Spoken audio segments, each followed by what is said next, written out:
Sathya talkies நேயர்களுக்கு வணக்கம். இந்த நேர்காணலில் நாம் சிந்திப்பவர் திராவிட இயக்க சிந்தனையாளர், எழுத்தாளர், பேச்சாளர் திரு டானா ஷாகோப் அவர்கள். வணக்கம். வணக்கம். ஜோதிடர் ரத்தன் பண்டித் அவர் அரசு பொறுப்புல போட்டிருந்தாங்க. நேத்து அறிவிப்பு வெளியானது. அரசாணை வெளியிடப்பட்டிருந்தது. ஒரு ஸ்பெஷல் ஆஃபீசர் ஆன் டியூட்டின்னு போட்டிருந்தாங்க. இன்னைக்கு அது ரிவோக் பண்ணப்பட்டிருக்கு. எதிர்க்கட்சிகளினுடைய எதிர்ப்புகள், கண்டனங்கள் அது வலுத்த நிலையில குறிப்பாக இன்றைக்கு ஆதரவு தெரிவிச்சிருக்கக்கூடிய திமுக கூட்டணியிலிருந்து வெற்றி பெற்ற கூட்டணி கட்சிகள் முதல் கொண்டு எல்லாருமே எதிர்ப்பு தெரிவிச்சிருந்தாங்க. அதனுடைய விளைவாக இன்று ரிவோக் செய்யப்பட்டிருக்கு அவருடைய பொறுப்புல இருந்து. எப்படி பார்க்கிறீங்க இந்த வெற்றிய? அதாவது இதுக்கு முன்னாடி ஒரு முடிவை ஒரு அரசு திரும்ப பெறுவதுங்கிறது நடந்திருக்கு. ஆனா இவ்வளவு கேவலமான ஒரு விஷயம் நடக்கிறதும், அதை திரும்ப பெறுவதும் இதான் ஃபர்ஸ்ட் டைம். அந்த வகையில தாவேகா ஒரு புரட்சி செய்திருக்குது. ஒவ்வொரு அரசையும் எதிர்த்து நம்ம என்னெல்லாம் போராட வேண்டி இருக்கு, ஒன்றிய அரசு எதிர்த்துலாம். ஆனா இங்க இருக்கிற இப்ப புதிய தமிழ்நாடு அரசு எதிர்த்து ஜோசியக்காரனை போடாதேன்னு சொல்ல வேண்டிய ஒரு ஒரு மோசமான நிலைமைக்கு இன்றைக்கு எதிர்க்கட்சிகளாகிய நம்ம எல்லாம் தள்ளப்பட்டிருக்கோம். இதையே ஒரு அரசுக்கு சொல்லிதான் புரிய வைக்கணும் அப்படின்னா வேற எதையெல்லாம் சொல்ல வேண்டியிருக்கும். இன்னொன்னு, அந்த ஜோசியரினுடைய பழைய வீடியோ எல்லாம் நேத்து பயங்கர வைரல் ஆயிருச்சு. அவர் ரொம்ப தெளிவா சொல்றாரு. அவரு ஒரு பக்கா ஜென்டில்மேனா இருக்காரு. என்னன்னா, நான் உன்னை வெற்றி அடைய வைக்கிறேன். ஆனா அதுல எனக்கு என்ன லாபம்? அப்ப அதுல நீ எனக்கு 10% குடுத்துருன்னு இந்த எம்எல்ஏ முன்னாடி விப்பாங்க. சார் நீங்க ரூ. 1000 போட்டு 10 பேரை சேர்த்து விட்டீங்கன்னா அந்த ரூ. 1000 அவங்க கட்டுறப்பெல்லாம் அதுல உங்களுக்கு ரூ. 10 கிடைக்கும். அது ஒரு எம்எல்ஏ பிசினஸ் மாதிரி. அவரை தோண்ட தோண்ட பார்த்தா அவரோட வரலாறு ஜெயலலிதா வரைக்கும் போகுது. ஜூனியர் விகடன்லயோ இதுலயோ ஒரு கொலைகேஸ்ல வேற அவருடைய பேர் இருக்குது. இந்த மாதிரி பெரிய ஒரு பூர்வாங்க வரலாறு உள்ள பெரிய ஒரு ஜமீன் பரம்பரை மாதிரி தெரிகிறாரு அவரை பார்த்தா. அப்ப இவரை போய் ஆலோசகரா போட்டதே தெரியாமையா போட்டிருப்பீங்க. இன்னைக்கு இவங்க பிரேமலதா மேடம் ரொம்ப தெளிவா சொன்னாங்க. நீ எவனை வேணா வச்சுக்க, நீ சமயக்காரனை வச்சுக்க, வாட்ச்மேனை வச்சுக்க, ஜோசியக்காரனை வச்சுக்க, உன் வீட்டுல வச்சுக்க. நானும் நேற்று அதே தான் என்னோட வீடியோலயும் சொல்லியிருந்தேன். நீ உன் கூட வச்சுக்கிறது பிரச்சனையே இல்லைங்க. நிறைய பேர் ஜோசியக்காரனை வச்சிருக்கிறாங்க. அதை கொண்டாந்து அரசினுடைய ஒரு அலுவலராக, அரசினுடைய செக்ரட்டரியாக நியமிப்பதும், அவரை ஆலோசகரா சொல்வதும், தமிழ்நாட்டுக்குன்னு ஒரு நீண்ட நெடிய வரலாறு இருக்குல்ல. நம்ம பெரியாரு, சுயமரியாதை மண்ணு, முதல்ல இடஒதுக்கீடு கேட்ட மண்ணு, முதல் நாத்திக கட்சி ஆட்சிக்கு வந்த, உலகத்திலேயே நாத்திகம் பேசிய ஒரு கட்சி ஆட்சிக்கு வந்த மண்ணெல்லாம் ஒரு இது இருக்கு. நீங்களும் அதனுடைய தொடர்ச்சியா தான் காட்டுறீங்க. நீங்க எங்கேயுமே பெரியாரையோ அண்ணாவையோ எதிர்த்து எல்லாம் பேசல. நீங்க எல்லா படமுமே வச்சிருக்கிறீங்க. உங்க பின்னாடி எல்லாரும் படமுமே இருக்குது. அப்ப அவர்களை எல்லாம் அசிங்கப்படுத்துவது போல இந்த விஷயத்தை செய்வது என்பது ரொம்ப கேவலமா இருக்குது. அதை வாபஸ் வாங்கினது அப்படிங்கிறது நான் பாராட்ட தான் செய்யறேன். இந்த அரசு இதுதானே வாபஸ் வாங்கும். இப்ப ஒரு அரசு பெரிய அரசு வருது. இப்ப திமுக வந்துச்சு. ஆனா என்ன ஒரு காமெடி இதுல சொல்லணும், இன்னொன்னு சொல்லணும். எப்படி இந்த கீர்த்தனாவை முதல் அமைச்சர் அப்படின்னு சொல்றாங்க பாருங்க. முதல் பெண் அமைச்சரா. இவங்க என்னைக்கு அரசியல் பார்க்க ஆரம்பிச்சாங்களோ அன்னைக்கு யாரு பதவி ஏத்தாங்களோ அவங்கதான் முதல் தமிழகத்தின் முதலமைச்சர். இவங்க என்னைக்கு கண்ணை திறந்து பாக்குறப்ப பதவி ஏத்தாங்களோ, எந்த பெண் ஏத்தாங்களோ அவங்கதான் தமிழ்நாட்டின் முதல் பெண் அமைச்சர்.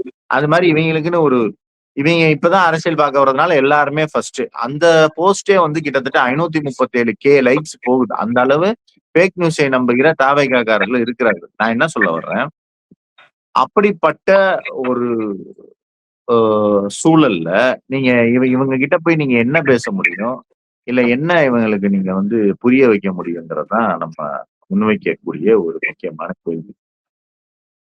இதுல நீங்க சொன்னது போல இன்றைக்கு அவங்களுக்கு வாக்கெடுப்பு நடந்தது. பெரும்பான்மை நிரூபிக்க வேண்டிய இடத்துல இருந்தாங்க. அதீத பெரும்பான்மையே கிடைச்சிருக்கு. 144 பெரும்பான்மை கிடைச்சுதான் இன்னைக்கு அந்த ஆதரவோட தான் இன்னைக்கு மீண்டும் அந்த ஆட்சி தொடரப்போகுது அடுத்த 5 ஆண்டுகளுக்கு. ஆனால் இதுல பெரும்பான்மை கிடைத்தும் தாங்கள் எடுத்த ஒரு முடிவை மாற்றிக்கொள்றாங்கல்ல, அது நீங்க வரவேற்கலாம்ல. அதை நான் சொல்லிட்டேனே, வரவேற்கிறேன், நிச்சயமா வரவேற்கிறேன். இந்த முடிவை வரவேற்காம இருக்க முடியாதுல்ல. நான் நிச்சயமா வரவேற்கிறேன். அதுல மாற்றுக்கிறதே இல்லை. ஆனால் இதை வரவேற்க வேண்டிய நிலைமைக்கு ஆயிட்டோமே. இது ஒரு விஷயமா இந்த தமிழ்நாட்டுல நடந்து தொலைச்சிருக்கே. இதை ஒருத்தருக்கு சொல்லி புரிய வைக்க வேண்டியிருக்கு. ஏன்பா குப்பைய குப்பை தொட்டியில போடுங்கிறது ஒரு பெரிய புரட்சியா? அதை ஒருத்தர்கிட்ட சொல்லி செய்ய வேண்டியிருக்கு அப்படிங்கிறது தான் இந்த வரவேற்பிலும் நமக்கு இருக்கிற ஒரே ஒரு வருத்தமாக இருக்கிறது. வேற ஒண்ணும் இல்லை. அடுத்ததாக உதயநிதியினுடைய பேச்சு அதுல வந்து முக்கிய இடம் பெற்றிருக்கு. புஷ்பா பட பாணியில நிறைய விஷயங்கள் நடந்தது. முதலமைச்சர் செல்வதற்கு முன்பாகவே அங்க சோஃபா போகுது அப்படின்னு சொல்றதா இருக்கட்டும். குறிப்பாக நீங்க ஊழல் ஆட்சின்னு சொன்னீங்க. அதாவது மற்றும் பலர்ன்னு சொன்னீங்க. அந்த மற்றும் பலரோட சேர்ந்து தான் இன்னைக்கு நீங்க வெற்றி பெற இருக்கீங்க. இப்ப இந்த சக்தி என்ன சக்தின்னு மக்கள் கேள்வி கேட்க ஆரம்பிச்சுட்டாங்க அப்படின்னு அடுக்கடுக்கான பல குற்றச்சாட்டுகள இந்த ஆளும் கட்சியின் மீது உதயநிதி அவர்கள் முன்வைத்தாரு. அந்த பேச்ச நீங்க எப்படி பார்க்கிறீங்க? இதை விட அழகா ரொம்ப தெளிவாக திருக்குறள் மாதிரி முன்னாள் முதல்வர் எம்கேஎஸ் அவர்கள் ஒரே வரியில சொல்லிட்டாரு. இது என்ன தூய சக்தியா, எம்எல்ஏவை தூக்குற சக்தியா அப்படின்னு. இதை விட இன்றைக்கு இருக்கிற ஆட்சியை வந்து வர்ணிக்கவே முடியாது. அது போக இந்த புஷ்பா சோஃபா வந்து எவன் இந்த மாதிரிலாம் ஐடியா கொடுக்குறான்? எவனோ சினிமா பார்த்துட்டு, அதாவது சினிமால இருந்து தான் வந்தீங்க, அதுக்காக என்ன ஒரு அரசியல்ல இந்த வேலை பாக்குறது சினிமாவை பார்த்தே பண்ணணுமா? எவன் இந்த மாதிரிலாம் ஐடியா கொடுக்குறான்? ஆனா அங்க ஒருத்தர் மேல எனக்கு டவுட் இருக்குது. அவராதான் இருக்கும். ஏன்னா இந்த மாதிரி கேவலமான ஐடியாலாம் அவர் தான் எப்பயுமே கொடுப்பாரு. பாப்போம் இன்னும் என்னென்னலாம் நீங்க பண்ண காத்திருக்காங்கன்னு பார்ப்போம். ஆனா இப்பதான் அரசியல்னா என்னன்னு அவருக்கு தெரிஞ்சிருக்கும். ஆடியோ லான்ச் கிடையாது. சட்டசபை வந்து ஆடியோ லான்ச் கிடையாது. சட்டசபைன்னா பதில் சொல்லணும். பிரேமலதா கேள்வி கேட்பாங்க. விஜயகாந்த் மாதிரி செவுத்துல ஒரு காலை வச்சு அடிச்சாங்க பாருங்க. அது மாதிரி அடிப்பாங்க. அதெல்லாம் வந்து கேள்வி கேட்கணும், பதில் சொல்லணும். ரொம்ப கஷ்டமா இருக்கும். சோ இனிமே போக போக வந்து 3 நாள் தான் எங்களுக்கு கஷ்டமா இருக்கும். இப்ப தோல்வி வந்து 2 நாள் தான் எங்களுக்கு கஷ்டமா இருக்கும். 3வது நாள்ல இருந்து உங்களுக்கு தான் கஷ்டமா இருக்கும். அததான் இன்னைக்கு வந்து பார்த்துட்டு இருக்கிறோம் கண்கூட. இதுல முகத்தை மூடிக்கொண்டு போன நபர் யாருன்னு நீங்க வெளிப்படையா சொல்லணும். நீங்க வந்து வெளிப்படைத்தன்மையோட இருக்கிற அரசு. நாங்க வந்து மன்னர் பரம்பரை கிடையாதுன்னு நீங்க பேசுனீங்க. ஆனா இன்னைக்கு என்ன நடக்குது அப்படின்ற கேள்வியும் அவங்க எழுப்புறாங்க. எனக்கு பிரேமலதாவினுடைய பேச்சு இதுல முக்கியத்துவம் பெறுதுல்ல. ஆமா. பிரேமலதா வந்து இன்னைக்கு அவங்க சட்டசபையில பேசினது வந்து மக்களுக்கே ஒரு மிகப்பெரிய ட்விஸ்டா தான் நான் பாக்குறேன். மக்கள் எதிர்பார்க்காத ஒற்றை எம்எல்ஏ, அந்த கட்சியின் ஒற்றை எம்எல்ஏவாக இருந்து கொண்டு மிக ஒரு அருமையான பேச்சை அவர் வந்து இன்னைக்கு வெளிப்படுத்திருக்கிறாரு. கேட்ட பாயிண்ட், நீங்க வளவளன்னுலாம் பேசாம ரொம்ப தெளிவா அழகா கேட்டிருக்காரு. நீ நேர்மையா முகமூடியே போடாம போவேன் நீங்க. உன் வீட்டுக்குள்ளேயே முகமூடி போட்டு ஒருத்தன் வரானே அவன் யாருன்னு சொல்லுன்னு அழகா கேட்டாங்க. இதுக்கெல்லாம் வந்து அவருக்கு பதில் சொல்ல தெரியுமான்றது 2வது. முதல்ல கேள்வி புரிஞ்சுச்சா அப்படிங்கிறதே நமக்கு தெரியல. ஏன்னா எழுதி கொடுத்தவன் தானே இதுக்கு அவனுக்கு தானே பதில் தெரியும். இப்ப அவன்கிட்ட போகணும். அவன் இதுக்கு ஒரு பதில், ஏன்டா ஏன்டா இப்படி எழுதி கொடுத்த, இங்க பாருடா எப்படி கேட்கறாங்கன்னு இவர் போய் கேட்பாரு. அவன் ஏதாவது மாத்தி எழுதி கொடுப்பான். அப்ப திருப்பி இந்த சட்டசபை என்பது லைவா நடப்புது. பிரச்சார மீட்டிங் மாதிரி நீங்க இப்ப வந்து ப்ரிப்பேர் பண்ணிட்டு வர்றது இல்ல. இது மாதிரி நிறைய நடைமுறை கட்சி. அதே மாதிரி சினிமா ஷூட்டிங்னா பக்கத்துல யாராவது இருந்து ப்ராம்ப்ட் பண்ணலாம். அசிஸ்டன்ட் டைரக்டர் யாரையாவது வச்சு. சட்டசபையில அதுவும் பண்ண முடியாது.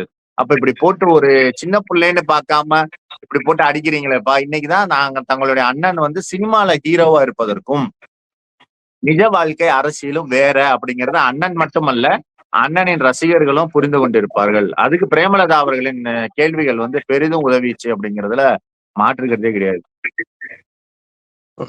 ஆனா நாங்க வந்து இது குதிரை பேர ஆட்சி கிடையாது. குதிரை பேர அந்த விஷயத்த செய்யற ஆட்சி கிடையாது. நாங்க குதிரை வேகத்தில் செயல்படக்கூடிய ஆட்சின்னும் பதில் கொடுத்தாப்லல்ல விஜய். அது நேத்து பண்ணதுக்கு, நேத்து வந்ததுக்கு. இது வந்து ப்ரிப்பேர்டு. நேத்து வந்த கேள்விக்கு இன்னைக்கு பதில். ஏன்னா நேத்து போய் சோஃபா பார்த்தாச்சு. இப்ப நேத்து வந்த பதில் இன்னைக்கு வந்த பதில், இன்னைக்கு வந்த கேள்விக்கு நாளைக்கு பதில் வரும். ஏன்னா போய் எழுதி வாங்கிட்டு வரணும். இப்ப அம்மாட்ட போய் எழுதி வாங்கிட்டு வரணும். மிஸ் வந்து எழுதி கொடுப்பாங்க ஹோம்ஒர்க் நோட்ல. அம்மாட்ட போய் இதை கேட்டு வா அப்படின்னு. என் பிள்ளைக்கெல்லாம் அப்படிதான் எழுதி விடுவாங்க. அப்ப நம்ம அடுத்த நாள் செஞ்சு கொடுத்தோம்னா மிஸ்ஸுக்கு அந்த பதில் தெரியும். அப்ப இந்த குழந்தை போய் வீட்டுல போய் கேட்டு வரும். அம்மா இன்னைக்கு என்ன வந்து சட்டசபையில இப்படி அடிச்சாங்கம்மா, நான் என்னமா பண்றது அப்படின்னு கேட்டு வந்தோம்னா இப்படி போய் சொல்லிட்டா தாங்கன்னா அவங்க அம்மா எழுதி கொடுப்பாங்க. அதை வந்து சொல்லுவாரு, சோஃபான்னு சொல்லிட்டாங்கம்மா என்னமா பண்றது, அதெல்லாம் கண்டுக்காத அப்படின்னு சொல்லி இருப்பாங்க. இப்ப நான் இன்னைக்கு கேள்விகளுக்கு நாளைக்கு வரும். எப்படா சட்டசபை முடியும், எப்படா ஸ்கூல் முடியும்னு பசங்க உட்கார்ந்துருப்போம்ல, நம்மளாம் உட்கார்ந்துருப்போம்ல ஸ்கூல்ல, எப்படா விட்டு தொலைன்னு. அது மாதிரிதான் விஜய் வந்து இன்னைக்கு உட்கார்ந்து இருப்பாரு. ஆனால் கேட்கப்பட்ட கேள்விகள் எதுக்குமே ஒரு நியாயமான நேர்மையான பதில் இல்ல. மைனாரிட்டி கவர்மெண்ட்னு சொன்னதுக்கு கூட இது வந்து மைனாரிட்டிகளுக்கான அரசுன்னு அவர் பதில் சொல்றதா பீத்துறாங்க. திமுக மைனாரிட்டி கவர்மெண்ட் அந்த அம்மா சொல்லுச்சுன்னா அது தவறான வாதம். திமுக தான் ஆட்சிக்கு வரப்போகுதுன்ற சொல்லி வாக்கு கேட்ட கூட்டணி கட்சிகளின் ஆதரவோடு ஆட்சிக்கு வந்துச்சு. நீங்க என்ன பண்ணிருக்கீங்க? நீங்கள் ஆட்சிக்கு வரணும்னு விரும்பினது 108 சீட்ல தான். மிச்சம் இருக்கிற மெஜாரிட்டி திமுக ஆட்சிக்கு வரணும்னு ஓட்டு போட்ட மக்களின் எம்எல்ஏக்களை வச்சு நீங்க ஆட்சியில இருக்கிறீங்க. அப்ப நீங்க மைனாரிட்டி தான். நீங்கள் வேற மைனாரிட்டி.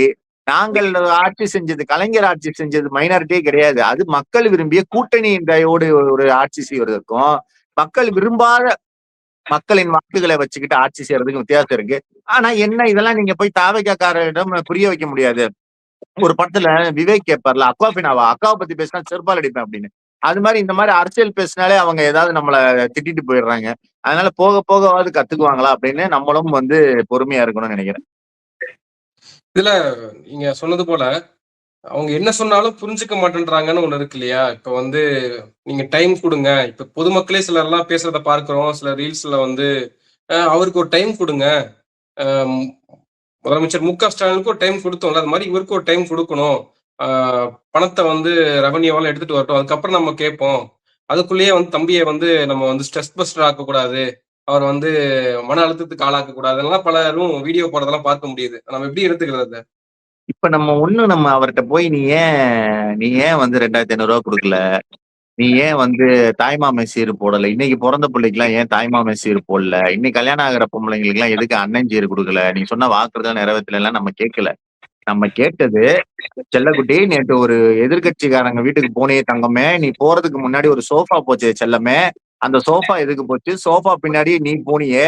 இந்த சந்திரமுகில கேரம் போர்டு விளையாடுறப்ப ரஜினி சொல்லுவாரு, வெள்ளைக்காய் முன்னாடியே போகுது, பின்னாடியே கருப்பு காய் எங்க போகுது அப்படின்னு. அது மாதிரி இந்த சோஃபா போனதுக்கு பின்னாடியே நீ போனியே என்ன? நாங்க நேத்து நடந்ததான் கேக்குறோம். உன்னுடைய வாக்குறுதி பத்தில எங்க தலைவர் தெளிவா சொல்லிட்டாரு. 6 மாசம் உன்னை நாங்க டிஸ்டர்ப் பண்ண மாட்டோம். நீ என்னவோ பண்ணிக்க. உனக்கு கடன்னா என்னன்னு தெரியாது, ஜிடிபினா என்னத கத்துக்க. நீ கத்துக்கவேன்னு எங்களுக்கு தெரியாது. கத்துக்க. இந்த 6 மாசத்தை எல்லா ஆட்சிக்குமே ஹனிமூன் பீரியட்னு சொல்லுவாங்க. அதை எங்க தலைவர் கொடுத்துட்டாரு. நாங்கள் கேட்பதெல்லாம் கான்டெம்பரரி கேள்விகள். நேத்து என்ன நடந்துச்சு? நேத்து கேட்டோம். இன்னைக்கு என்ன நடக்குது? இன்னைக்கு கேட்போம். நாளைக்கு என்ன நடக்குது? நாளைக்கு கேட்போம். அதுக்கும் உங்க அண்ணனுக்கு ஸ்ட்ரெஸ் ஆகும். இது பண்ணாருன்னா நேத்து சிவி சண்முகம், நேத்து எடப்பாடிக்கு ஸ்ட்ரெஸ் ஆயிருக்காதா? எடப்பாடி பர்த்டே அன்னைக்கு எடப்பாடி எப்படி காலி பண்ணி வச்சிருக்கீங்களே, அவருக்கு ஸ்ட்ரெஸ் ஆகாதா? உங்க அண்ணனுக்கு சொல்லுங்க. பப்ளு பாவம், பப்ளு பாவம். உங்க அண்ணன் மட்டும் தான் பப்ளுவா? எடப்பாடியும் தான் பப்ளு. எங்களுக்கு எடப்பாடியும் தான் பப்ளு மாதிரி தெரியுறாரு பாவம். எத்தனை பேர் காலில் விழுந்து கஷ்டப்பட்டு இங்க வந்தாரு. அப்ப நாங்களும் தானே பாவப்படுவோம். அப்ப உங்க அண்ணன்ட்ட இதெல்லாம் கேளுங்க. இதெல்லாம் மக்களை விட்டு ரீல்ஸ் போட வைக்கிறது. உலகத்திலே ஒரு தலைவனுக்காக தலைவன் டைம் கேட்டு பார்த்திருக்கோம். மக்கள் டைம் கேட்டு பார்த்திருக்கீங்களா? இதெல்லாம் என்ன மாதிரியான ஒரு கொடுமை பாருங்க. அப்ப இதெல்லாம் நியூட்ரலான மக்கள், இந்த கண்மூடித்தனமான ரசிகர்கள் அல்லாத நியூட்ரலான மக்கள் இதையெல்லாம் பார்த்து புரிஞ்சுக்கணும் அப்படிங்கறதா என்னுடைய தாழ்மையான ஒரு வேண்டுகோள். இன்ஸ்டா ரீல்ஸ் பார்த்து இல்ல இன்ஸ்டா ரீல்ஸ் ஆட்சி நடத்த வேண்டிய அவசியம் இல்ல. நீங்க ரியல் ஆட்சி நடத்துங்கன்னு உதயநிதி சொல்றாரு. ஆனா அந்த இன்ஸ்டா ரீல்ஸை வச்சுதான் ஆட்சியை பிடிச்சிருக்காங்க. ஆமா, அது ஒண்ணு இருக்குல்ல. இப்ப நீங்க இன்ஸ்டால பொய் சொல்லிடலாம். இன்ஸ்டால ஒரு பொருளை பொய் சொல்லி வித்துடலாம். ஆனால் அந்த பொருளை வாங்கி நீங்க அனுபவிக்கும் போது அந்த பொருள் நல்லாதான் இருக்குன்னு நான் உங்ககிட்ட இன்ஸ்டால சொல்லிக்கிட்டே இருந்தேன்னா, அந்த பொருளை பயன்படுத்துறவங்களுக்கு எரிச்சல் வருமா வராதா என் மேல? இப்ப நீங்க ஒரு பொருளை வாங்குற வரைக்கும் தான் அந்த பொருளை பத்தி நான் பொய்யே சொல்லிட்டு இருக்கேன். உதாரணத்துக்கு வேக்கம் கிளீனர் நம்ம முன்னாடி நல்லா செஞ்சு வித்த காட்டிட்டு போயிருவாங்க. அதை வாங்கி வச்சது நம்மளால யூஸ் பண்ணவே முடியாது. அதுக்கப்புறமா அவன் டெய்லி சூப்பரா இருக்கு சார், சூப்பரா இருக்குன்னு சொன்னா அவன் நம்ம திட்டுவும் மாட்டாமா. அததான் உதயநிதி அவர்கள் சொல்லியிருக்காரு. நீ இன்ஸ்டால ஏமாத்தி வந்துட்ட. இப்ப உன்னை மக்கள் பயன்படுத்தி பாத்துக்கிட்டு இருக்காங்க. உன்னுடைய பயன்பாடை மக்கள் பாத்துக்கிட்டு இருக்கும் போது நல்லாதான் இருக்கு, நல்லா இருக்குன்னு சொன்னீங்கன்னா கடுப்பாயிருவாங்க. அதனால நீ பொருளை வித்துட்ட, வெற்றிகரமா ஏமாத்தி வித்துட்ட. இனிமேலும் அந்த பொருளை இப்படியே வச்சு ஏமாத்திரலாம் நினைக்காத. அந்த பொருளை உண்மையிலேயே வேலை செய்ய வை அப்படின்னு தெளிவாக சட்டசபையில சொல்லியிருக்கிறாரு. இது எனக்கு புரிஞ்சிச்சு, உங்களுக்கு கூட புரிஞ்சிருக்கும், சிலருக்கு புரிஞ்சிருக்கும். முதல்வருக்கு புரிஞ்சிச்சான்னு எனக்கு தெரியல. யாராவது புரிய வைக்க வேண்டும் என்று கேட்டுக்கொள்கிறேன் நான். ஆனா நேத்தெல்லாம் ஒரு ரீல்ஸ் பார்த்தோம். கேவி குப்பம் எம்எல்ஏ செருப்பு போடாம நடந்து போறாரு. அவர் அவருக்குன்னு தனியா காரே இல்ல, பஸ்ல ஏறி டிராவல் பண்றாரு. இப்படியான எம்எல்ஏக்கள் எல்லாம் சாமானிய மக்களினுடைய பிரதிநிதிகளா அமர்ந்திருக்கிறாங்க. புதிய எம்எல்ஏக்கள் வந்திருக்கிறாங்க அப்படிலாம் சொல்றாங்கல்ல. நேத்து கூட நியூஸ் தமிழ்ல அந்த ரீல்ஸ் போட்டிருந்தாங்க. இதெல்லாம் தெய்வ மகன்லயே பார்த்துட்டோம் அப்படிம்பார்ல விவேக். அது மாதிரிதான் இதெல்லாம். நாங்க எப்பயோ நான்லாம் சின்ன வயசா இருக்கிறப்பயே மோகன் ஒரு எம்பி இருந்தாரு மதுரையில, சைக்கிள்ல தான் போவாரு. இங்க கூட தான் காந்தின்னு ஒரு பிஜேபி எம்எல்ஏ இருக்காரு, பியூர் ஆர்எஸ்எஸ், செருப்பு போடாம தான் போவாரு. அண்ணாமலை ஒரு வாரம் செருப்பு போடாம தான் போனாரு. இதெல்லாம் ஒரு பெருமையா? நீ செருப்பு போடாம இது போடாம போ, அதுக்காக உன்னை தேர்ந்தெடுத்தாங்க. வேலையை பாத்தியா இல்லையா? மக்கள் இப்படிதான் கேட்பாங்க. 2 நாள் நல்லா இருக்கும், 2 நாள் நல்லா இருக்கும், ஜாலியா இருக்கும், பாக்குறதுக்கு நல்லா இருக்கும். 3ஆவது நாள் வேலை நடந்துச்சான்னு மக்களுக்கு தெரிய ஆரம்பிச்சிடும். நீ பஸ்ல போ, சைக்கிள்ல போ, மின்சார இதுல போ, எதுல வேணா போ, தவந்து போ, எடப்பாடி மாதிரி போ. வேலை செஞ்சியா அப்படிங்கிறது தெரிந்து விடும். அததான் வந்து நீங்க வந்து இதுதான் வந்து ஒரு கோட் இருக்கு இங்கிலீஷ்ல. You can fool some people for some time, not many people for. அதாவது ரொம்ப நாள் சிலரை சில நாள் ஏமாத்தலாம், பலரை ரொம்ப நாள் ஏமாத்த முடியாதுன்னு ஒரு இது இருக்கு, பழமொழி இருக்குது. அதனால ரீல்ஸ் ஹீல்ஸ் எல்லாமே மக்களுக்கு போர் அடிச்சிடும். இந்த 6 மாசத்துக்குள்ளேயே இவர்கள் எப்படி அம்பலப்படுகிறார்கள்ங்கிறத மட்டும் நீங்க பொறுத்திருந்து பாருங்க. உதயநிதி அவர்கள் சொன்னதுலயே வந்து எங்களுடைய கூட்டணி கட்சிகள் அவங்களுடைய தயவால தான் இந்த ஆட்சி நடக்க போகுது, அவங்களுடைய ஆதரவு கொடுத்திருக்காங்க, ஆனா அவங்களுடைய நம்பிக்கையும் குலைக்கிற மாதிரி நீங்க இன்னைக்கு செஞ்சிருக்கீங்க.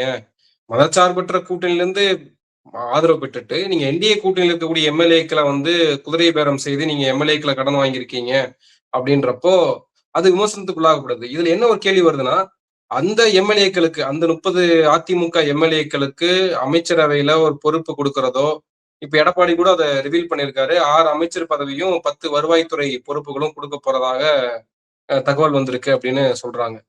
அப்படி இருக்கிற பட்சத்துல இந்த திமுக கூட்டணியில இருந்து ஆதரவு கொடுத்த இந்த கட்சிகளுடைய ஆதரவு அவங்களுக்கு தேவைப்படாதுல்ல? அவங்களுக்கு தேவைப்படாது. அது இப்ப அது போய் ஆதரவு கொடுத்த கூட்டணி கட்சிகள் தான் முடிவு பண்ணும் அத. நம்மளுடைய நிலைமை என்ன? இப்ப நாள் நீங்க வந்து தமிழ் தாய் வாழ்த்து தான் பாடணும்னு திருமாவளவன் அண்ணனும் சரி, கம்யூனிஸ்டுகளும் சரி சொன்னப்ப, அது வந்து ஒரு எடுபட்ட குரலாக இருக்கும். அதாவது எடுபட்டு இருக்கும் அந்த குரல். இன்னைக்கு வந்து அதிமுகல இருந்து வந்துட்டோம், இந்த எம்எல்ஏ வாங்கிட்டோம், இன்னுமே இவங்க சொல்றதுக்கு என்னத்துக்கு கேட்கணுங்கிற திமிர் இப்ப இருக்கிற ஆளுங்கட்சிக்கு வரும். அப்ப இந்த குரல்கள் எல்லாம் இரலவெண்ட் ஆயிரும், தேவையில்லாத குரல்கள் ஆயிரும். இது ஆளுக்கு முன்னாடி போய் ஆதரவு கொடுத்த கூட்டணி கட்சிகள் யோசிக்க வேண்டிய, முதல்ல காங்கிரஸ் யோசிக்க வேண்டிய, அதாவது சிறுத்தைகளும் கம்யூனிஸ்டும் போனது கூட முறைப்படி கூட்டணி கட்சியில சொல்லிட்டு இதுலதான் தொடர்றோம்னு இருந்தாங்க. ஆளுக்கு முன்னாடி போய், அதாவது மாப்பிள்ளை பொண்ணே முடிவாகிறதுக்கு முன்னாடி பந்தியில போய் உட்கார்ந்தாங்கல்ல காங்கிரஸ், அவங்க தான் இதை பற்றிலாம் யோசிக்க வேண்டும். அசிங்கப்பட போகிறது, நத்தாத்தில் விடப்பட போகிறவர்கள் காங்கிரஸ் தான் அப்படிங்கிறதுல மாற்றுக்கட்டே கிடையாது. ஆனால் அவர்கள் வந்து இந்த கூட இருந்த குமார் மாதிரி எல்லாரு பதவியேற்புக்கும் ராகுல் காந்தி போவாரே தவிர அவருக்குன்னு ஒரு பதவியேற்பு நடக்கவே நடக்காது. அதை வந்து அவர் எப்பயுமே உறுதி செஞ்சுக்கிட்டே இருப்பாரு. அதனாலதான் கூட இருந்த குமார்னு ராகுல் காந்திக்கு பேர் வச்சிருக்கிறோம். வேற ஒன்னும் சொல்வதற்கு இல்ல. நன்றி. நிறைய விஷயங்களை பகிர்ந்துருக்கீங்க. உங்க நேரத்துக்கு மிக்க நன்றி.